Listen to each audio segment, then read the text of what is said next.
Imagine a winter afternoon in the heart of one of America's oldest cities. The air is uncharacteristically warm for January, a brief respite from the biting New England cold. People are out on the streets of Boston's North End, laborers are taking their lunch breaks, and children are playing near the waterfront. Then a sound breaks the peace. It isn't a crack or a bang, but a series of rapid-fire pops, like a machine gun echoing through the narrow alleys. Seconds later, a roar like a passing freight train shakes the ground. But it isn't a train. It is a wall of dark, viscous liquid, 25 feet high, moving at 35 miles per hour. This wasn't water. It was molasses. And it was deadly. To understand how a common kitchen staple could become a force of absolute destruction, we have to look back at the world of 1919. World War I had just ended, and the United States was on the cusp of prohibition. In the north end of Boston, a massive steel tank dominated the skyline near Commercial Street.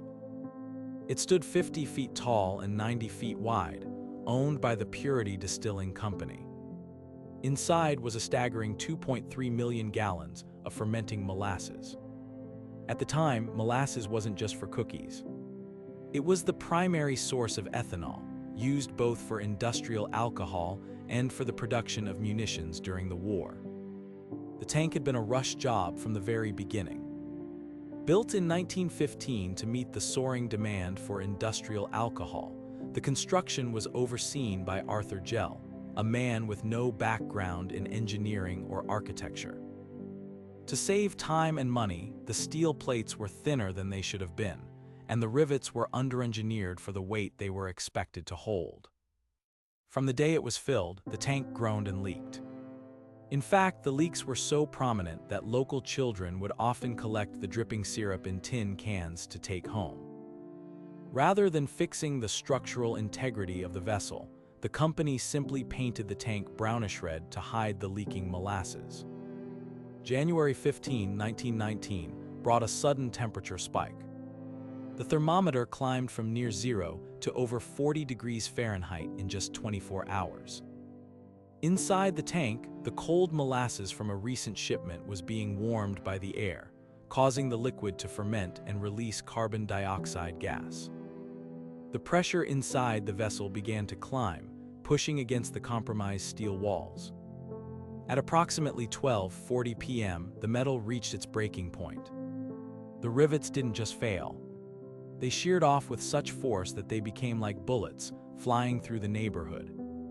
The tank disintegrated. The 2.3 million gallons of molasses didn't just spill.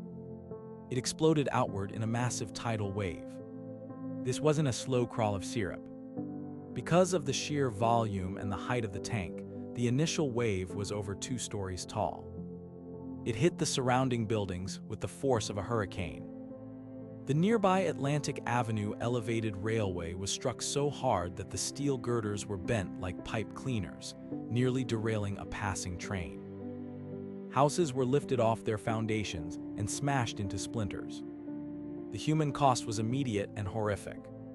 People in the path of the wave had no time to run. Molasses is roughly 40% denser than water.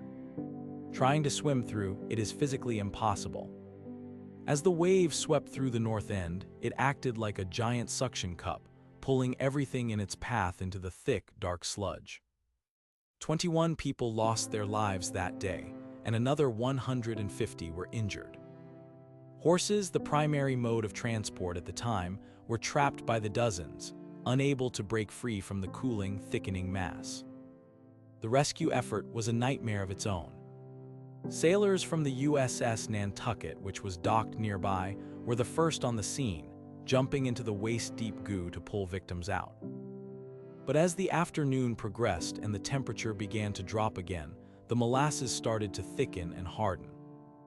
What was a rushing river an hour before became a giant sheet of industrial-strength glue. Firefighters attempted to wash the streets with fresh water, but it did nothing. They eventually realized that only salt water from the harbor could cut through the viscosity. The cleanup would take weeks.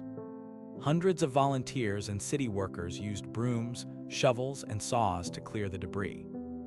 The harbor itself turned brown and stayed that way for months. The smell, however, would last much longer.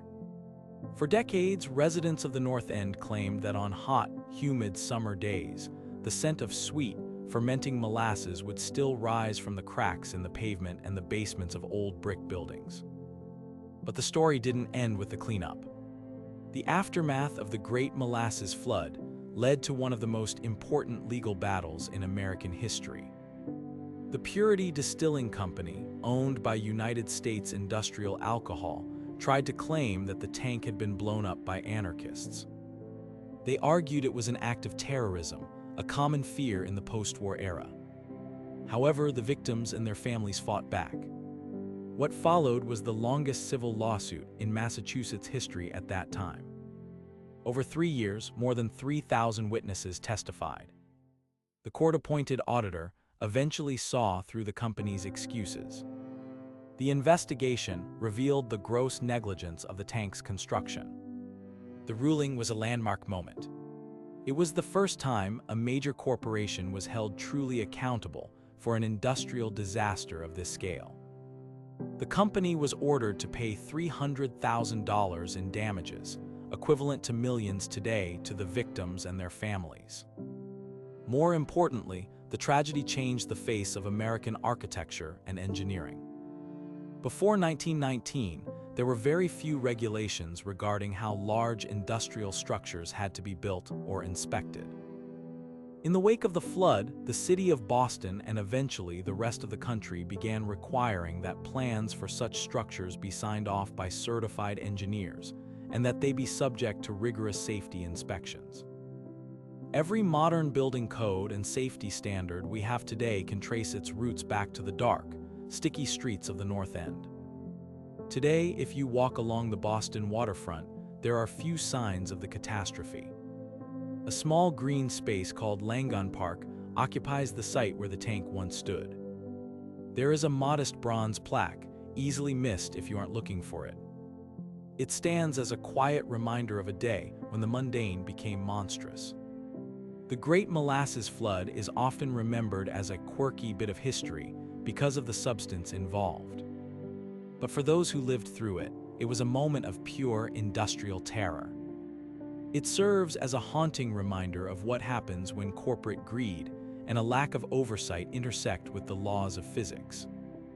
It tells us that history isn't just made of great wars and political shifts, but of the materials that build our world and the consequences when those materials are handled with anything less than the utmost care. The next time you see a jar of molasses in your pantry, remember the North End in 1919 and the day the sweetness turned to stone.